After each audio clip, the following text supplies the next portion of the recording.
வணக்கம் and welcome to delight cinemas. இந்த வீடியோவில் நம்ம பார்க்க போகிற டாபிக் என்ன அப்படின்னு பார்த்தீங்கன்னா, இப்போ இந்த வருஷம் 2023 உடைய செகண்ட் ஹாஃபில் நம்ம இருக்கோம். ஜூலை மந்த் வந்து ஸ்டார்ட் ஆகி போயிட்டுருக்கு.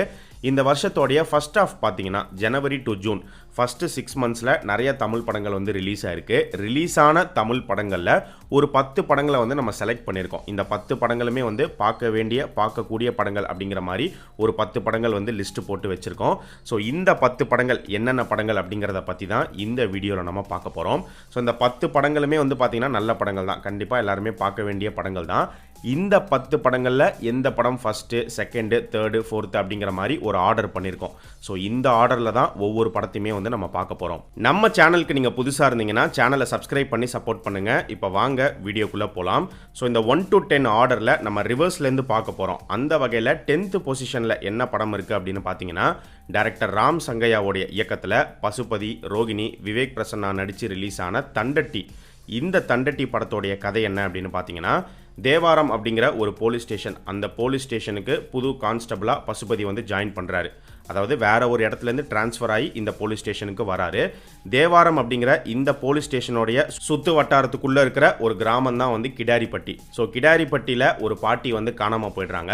ஸோ ஒரு பையன் வந்து போலீஸ் ஸ்டேஷனில் வந்து சொல்கிறான், இந்த மாதிரி எங்கள் அப்பா தாவை காணோம் அப்படின்னு. ஆனால் போலீஸ் யாருமே அந்த கேஸ் எடுக்க மறுக்கிறாங்க. ஏன் அப்படின்னு பார்த்தீங்கன்னா, கிடாரிப்பட்டிங்கிற அந்த கிராமத்தில் இருக்கக்கூடிய மக்கள் எல்லாருமே வந்து கொஞ்சம் வில்லங்கமான ஆளுங்க அப்படிங்கிறதுனால போலீஸ் என்ன சொல்கிறாங்கன்னா, உங்கள் ஊர் பிரச்சனையை நீங்களே பார்த்துக்கோங்கிற மாதிரி சொல்கிறாங்க.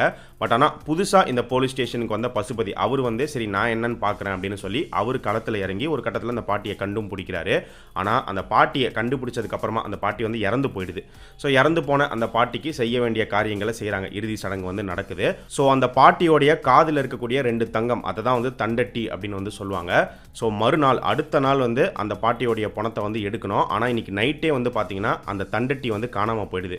இந்த விஷயம் மறுநாள் தான் வந்து எல்லாருக்கும் தெரிய வருது, பாட்டியோடைய காதில் இருந்த 2 தண்டட்டியை வந்து காணும் அப்படின்னு.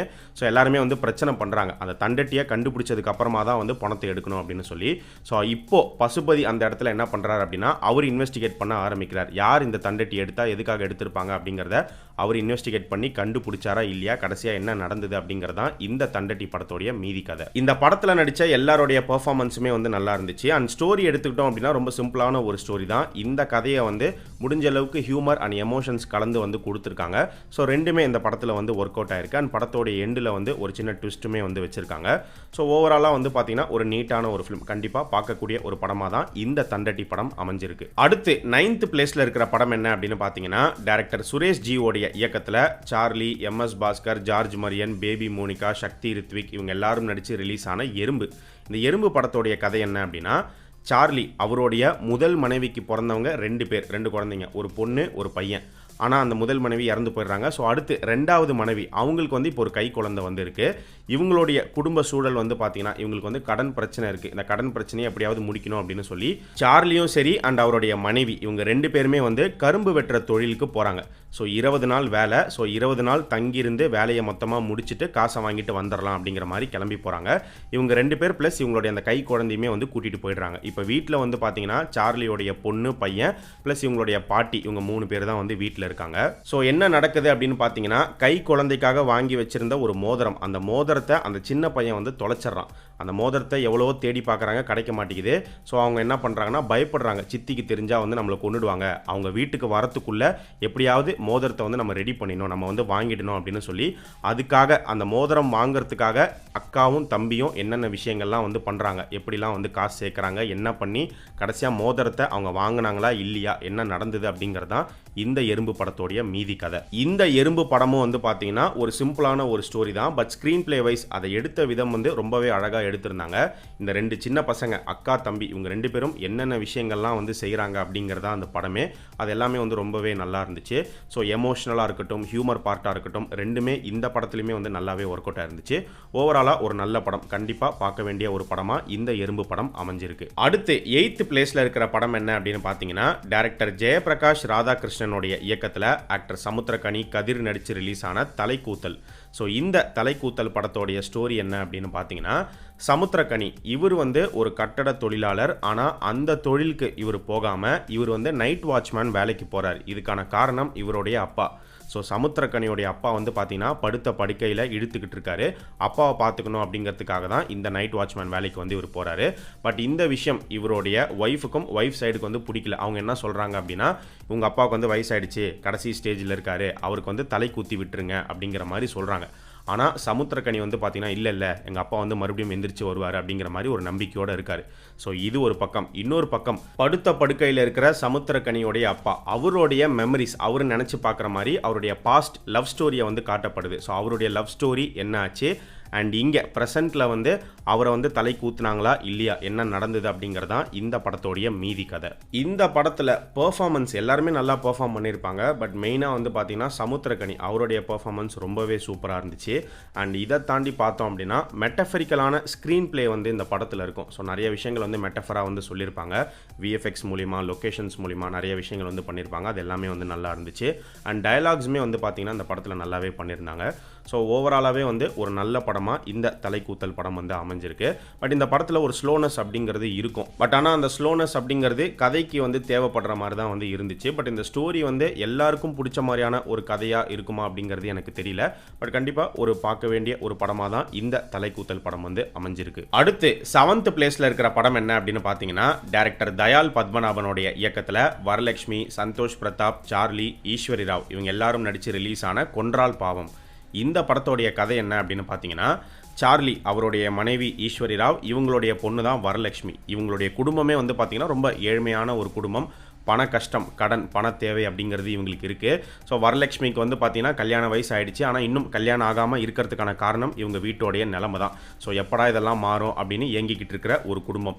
இப்படி இருக்கும்போது ஒரு ஸ்ட்ரேஞ்சர் ஒருத்தர் இவங்க வீட்டுக்கு வராரு. அவர் தான் வந்து சந்தோஷ் பிரதாப். ஸோ அவர் வந்து என்ன சொல்கிறாருன்னா, நான் பக்கத்து ஊருக்கு போகணும், இப்போ நான் நடந்து போனேன்னா இருட்டிடும். ஸோ இன்றைக்கி ஒரு ராத்திரி மட்டும் நான் உங்கள் வீட்டில் தங்கிட்டு மறுநாள் காலையில் எந்திரிச்சு நான் கிளம்பி போயிடுவேன் அப்படிங்கிற மாதிரி சொல்கிறாரு.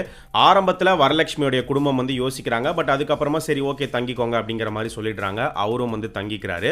ஒரு கட்டத்தில் இந்த குடும்பத்துக்கு ஒரு விஷயம் தெரிய வருது. என்ன அப்படின்னு பார்த்தீங்கன்னா, நம்ம வீட்டுக்கு வந்திருக்கிற இந்த ஒரு நபர்கிட்ட நிறைய காசு, தங்கம் எல்லாமே இருக்குது, எல்லாமே அவருடைய சூட்கேஸில் வச்சிருக்காரு அப்படிங்கிற மாதிரி தெரிய வந்ததுக்கப்புறமா இவர் நம்ம வீட்டுக்கு வந்ததுக்கு சாட்சியே கிடையாது. யாருமே வந்து இவரை பார்க்கவே இல்லை. நம்ம வீட்டில் தங்கியிருக்கிறதும் யாருக்குமே வந்து தெரியாது. அதனால் இவரை கொன்னுட்டு இவருடைய காசையும் நகையும் நம்ம எடுத்துக்கிட்டா நம்ம குடும்ப பிரச்சனை தீந்துரும் அப்படின்னு ஒரு முடிவுக்கு வந்து இவரை கொல்றதுக்கு ஒரு பிளான் பண்ணுறாங்க. மொத்த குடும்பமே வந்து பிளான் பண்ணுது. ஸோ இந்த பிளான் நிறைவேறிச்சா இல்லையா? ஸோ வீட்டுக்கு வந்த இந்த நபரை இவங்க எல்லாரும் சேர்ந்து என்ன பண்ணாங்க, கடைசியாக என்ன நடந்தது அப்படிங்கிறதான் இந்த கொன்றால் பாவம் படத்தோடைய மீதி கதை. இந்த படத்தோடைய மிகப்பெரிய ப்ளஸ்ஸே இந்த படத்தோடைய கிளைமேக்ஸ் ட்விஸ்ட் தான். ஸோ ட்விஸ்ட் வந்து பார்த்தீங்கன்னா அன்எக்ஸ்பெக்டட் ட்விஸ்ட்டாக இருக்கும். இந்த படம் ஒரு மினிமலிஸ்டிக் ஃபிலிம். ஒரே வீடு, ஒரே ஃபேமிலி. ஸோ இதை சுற்றி தான் வந்து படமே. பட் ஆனால் வந்து பார்த்தீங்கன்னா நல்லாவே வந்து ஸ்க்ரீன் ப்ளே பண்ணி எடுத்துகிட்டு போயிருப்பாங்க. இந்த படம் ஒரு த்ரில்லர் தான். பட் ஆனால் ஒரு ஸ்லோ பர்னிங் த்ரில்லராக இருக்கும். பயங்கர விறுவிறுப்பான ஒரு த்ரில்லர் அப்படி போகாது. ஸோ ஒரு ஸ்லோ பர்னிங் த்ரில்லராக இருக்கும். பட் ஆனால் எந்த இடத்துலையுமே வந்து உங்களுக்கு போர் அடிக்காது. ஒரு நல்ல படம், கண்டிப்பாக மிஸ் பண்ணாமல் பாருங்கள். 6th பிளேஸில் இருக்கக்கூடிய படம் என்ன அப்படின்னு பார்த்தீங்கன்னா, டைரக்டர் NS பொன்குமாரோடைய இயக்கத்தில் ஆக்டர் கௌதம் கார்த்திக் நடித்து ரிலீஸ் ஆன ஆகஸ்ட் 16, 1947. இந்த படத்தோடைய கதை என்ன அப்படின்னு பார்த்தீங்கன்னா, இந்தியாவுக்கு சுதந்திரம் கிடைச்சிருது. ஆனால் சுதந்திரம் கிடைச்சிருச்சு அப்படிங்கிற இந்த ஒரு செய்தி செங்காடு அப்படிங்கிற ஒரு கிராமத்து மக்களுக்கு போய் சேரலை. ஸோ எப்போ இந்த செய்தி அந்த கிராமத்து மக்களுக்கு போய் சேருது, அந்த செய்தி வரத்துக்குள்ள அந்த கிராமத்தில் நடந்த சம்பவங்கள் என்ன அப்படிங்கிறதான் இந்த படத்தோடைய மீதி கதை. ஸோ இந்த ஆகஸ்ட் 16, 1947 இந்த படத்தை பொறுத்த வரைக்கும் ஃபர்ஸ்ட் ப்ளஸ்ஸே இந்த கான்செப்ட் தான். அடுத்து பார்த்தீங்கன்னா இந்த படத்தில் எல்லாருடைய பெர்ஃபார்மன்ஸ் எல்லாருமே சூப்பராக பெர்ஃபார்ம் பண்ணியிருந்தாங்க.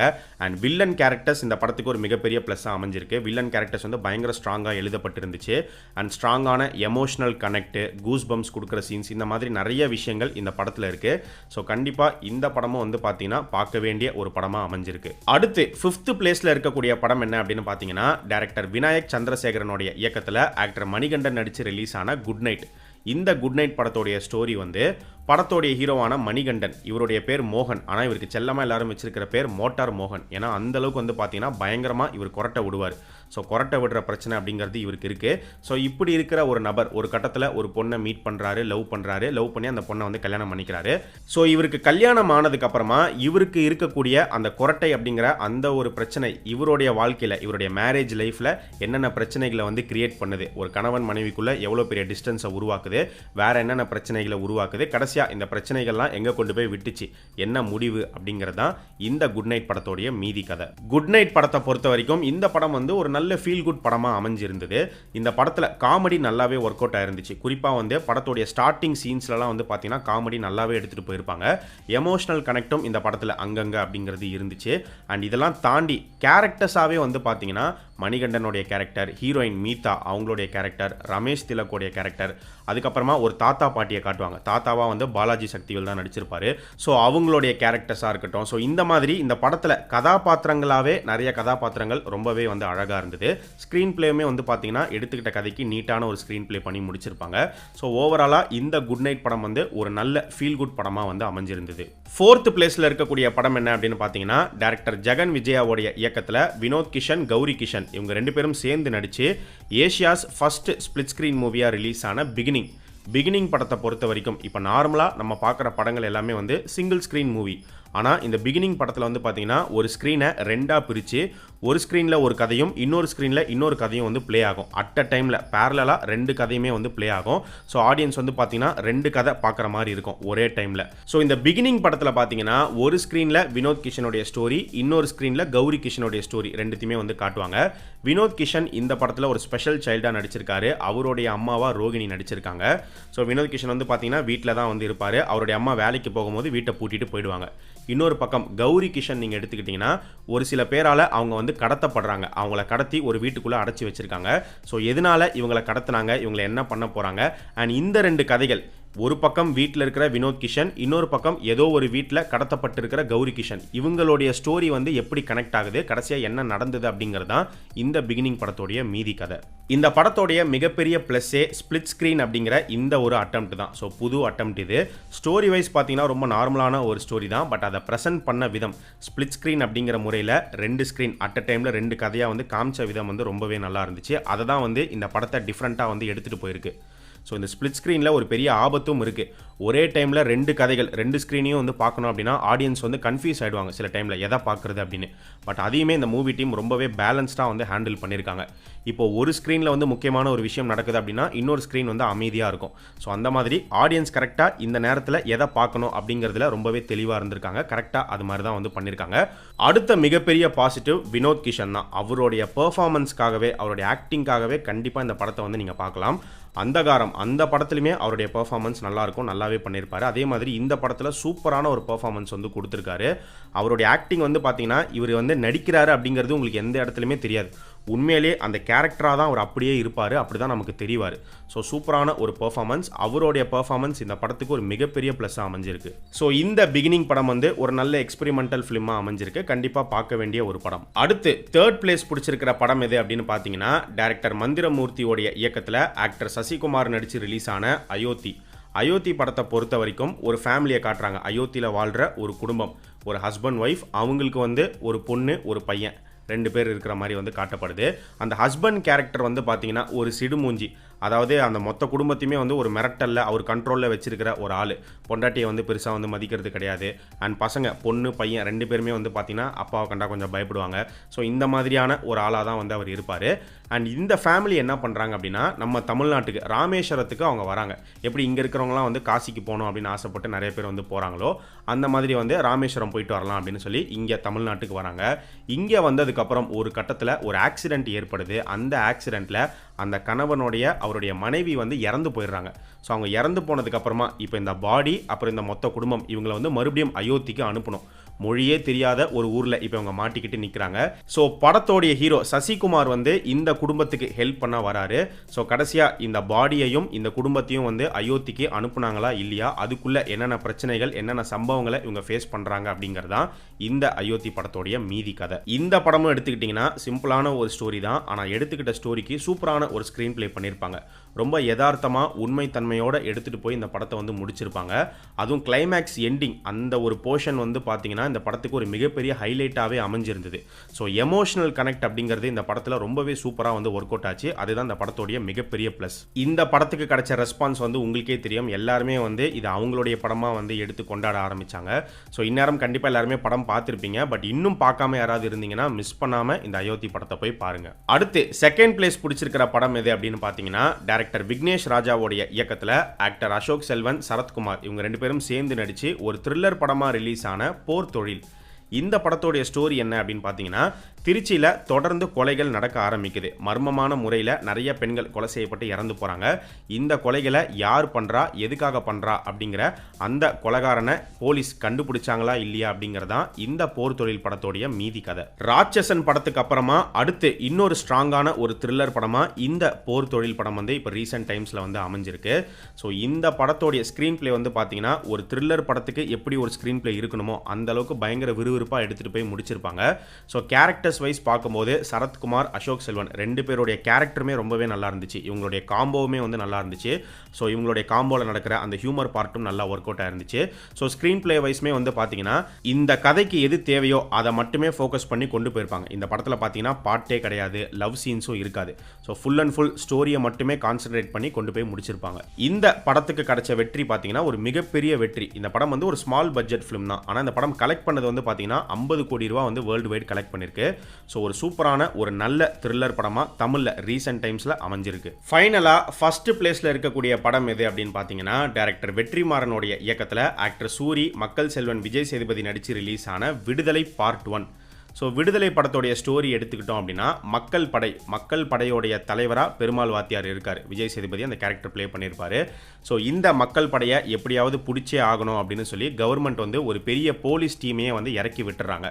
ஸோ இந்த போலீஸ் டீம் ஃபைனலாக அந்த மக்கள் படை எல்லாருமே வந்து பிடிச்சாங்களா இல்லையா அப்படிங்கிறதான் இந்த விடுதலை பார்ட் 1 படத்தோடைய மீதி கதை. ஸோ இந்த விடுதலை படத்தில் மக்களுடைய வலி, வெற்றிமாறன் பேசின அந்த அரசியலாக இருக்கட்டும், அவருடைய படங்களில் எப்போவுமே இருக்கக்கூடிய அந்த ரானஸ், ரியலிசம் எல்லாமே வந்து இந்த படத்துலையுமே ரொம்பவே சூப்பராக இருந்துச்சு. அண்ட் அதை தாண்டி மக்கள் செல்வன் விஜய் சேதுபதி, ஆக்டர் சூரி இவங்களுடைய கதாபாத்திரங்கள் ப்ளஸ் இவங்களுடைய பெர்ஃபார்மன்ஸ், குறிப்பாக சூரி அவரை வந்து ரொம்ப நாளுக்கு அப்புறம் அவரை காமெடியாகவே பார்த்து வந்த நம்ம இந்த படத்தில் ஒரு நல்ல பெர்ஃபார்மராக வந்து நம்மளால் பார்க்க முடிஞ்சுது. படத்தில் காட்டப்பட்ட லொக்கேஷன்ஸ் நல்லா இருந்துச்சு. அதை விஷுவலைஸ் பண்ண விதம், சினிமோட்டோகிராஃபி வந்து ரொம்ப டஃப். இந்த மாதிரி லொக்கேஷன்ஸில் போய் எடுக்கிறது அதையுமே வந்து பார்த்தீங்கன்னா சூப்பராக பண்ணியிருப்பாங்க. ஸோ இந்த மாதிரி நிறைய பாசிட்டிவ் அப்படிங்கிறது இந்த படத்தில் இருக்குது. இந்த விடுதலை பார்ட் 1 படம் வந்து ஒரு மஸ்ட் வாட்ச் ஃபிலிமாக வந்து அமைஞ்சிருக்கு. ஸோ இந்த பார்ட் 1 விட அடுத்து வரப்போகிற பார்ட் 2 இதை விட இன்னும் பயங்கர இன்டென்ஸாக இருக்கும் அப்படின்னு நினைக்கிறேன். அந்த படத்துக்கு நம்ம இன்னும் கொஞ்ச நாள் வெயிட் பண்ணி தான் ஆகணும். அடுத்த வருஷம் தான் வந்து விடுதலை பார்ட் 2 ரிலீஸ் ஆகும். ஸோ இந்த வீடியோவில் நம்ம பார்த்த இந்த 10 படங்கள், இந்த 10 படங்களுமே வந்து பார்த்தீங்கன்னா எங்களுடைய லிஸ்ட். இந்த வருஷத்தோடைய ஃபர்ஸ்ட் ஹாஃபில் ரிலீஸ் ஆன தமிழ் படங்களில் இந்த 10 தமிழ் படங்கள் நல்ல படங்கள், கண்டிப்பாக பார்க்க வேண்டிய படங்கள் அப்படிங்கிற மாதிரி நம்ம ஒரு லிஸ்ட்டு போட்டு சஜஸ்ட் பண்ணியிருக்கோம். ஸோ இதே மாதிரி உங்கள் ஒவ்வொருத்தருக்குமே வந்து பார்த்தீங்கன்னா ஒவ்வொரு லிஸ்ட் இருக்கும். மேபி நீங்கள் கெஸ் பண்ண ஒரு படம், நீங்கள் எதிர்பார்த்த படம் நம்மளுடைய லிஸ்ட்டில் வராமல் கூட போயிருக்கலாம். பட் இது வந்து எங்களுடைய ஒப்பீனியன், எங்களுடைய லிஸ்ட் மட்டும்தான். ஸோ அந்த மாதிரி உங்களுடைய லிஸ்ட்டை வந்து இந்த வீடியோடைய கமெண்ட் செக்ஷனில் சொல்லுங்கள். இந்த வீடியோவில் நம்ம சஜஸ்ட் பண்ணியிருக்கிற இந்த 10 படங்களில் வந்து எந்த ஒரு நெகட்டிவுமே வந்து கிடையாதா, எல்லாமே பாசிட்டிவ் தானா ப்ரோ அப்படின்னு கேட்டிங்கன்னா அப்படி கிடையாது. ஒவ்வொரு படத்துக்குமே ஏதாவது ஒரு நெகட்டிவ் அப்படிங்கிறது இருக்க தான் செய்யும். இந்த பாசிட்டிவ் நெகட்டிவ்மே வந்து பார்த்தீங்கன்னா ஒருத்தருக்கு ஒருத்தர் வேறுபடும். இப்போ நான் வந்து மைனஸ்ன்னு சொல்கிற ஒரு விஷயம் உங்கள் கண்ணுக்கு வந்து பெரிய மைனஸாக தெரியாமல் கூட போகலாம். ஸோ அந்த வகையில் நம்ம சொல்லியிருக்கிற இந்த 10 படங்களுமே ஒவ்வொரு படத்துக்கும் ஏதாவது ஒரு நெகட்டிவ் அப்படிங்கிறது கண்டிப்பாக இருக்குது. பட் ஓவராலாக இந்த ஃபஸ்ட்டு 6 மந்த்ஸில் ரிலீஸ் ஆன படங்களில் இந்த 10 படங்கள் வந்து பார்த்தீங்கன்னா நல்ல படங்களாக, பார்க்க வேண்டிய பார்க்கக்கூடிய படங்களாக அமைஞ்சிருக்கு.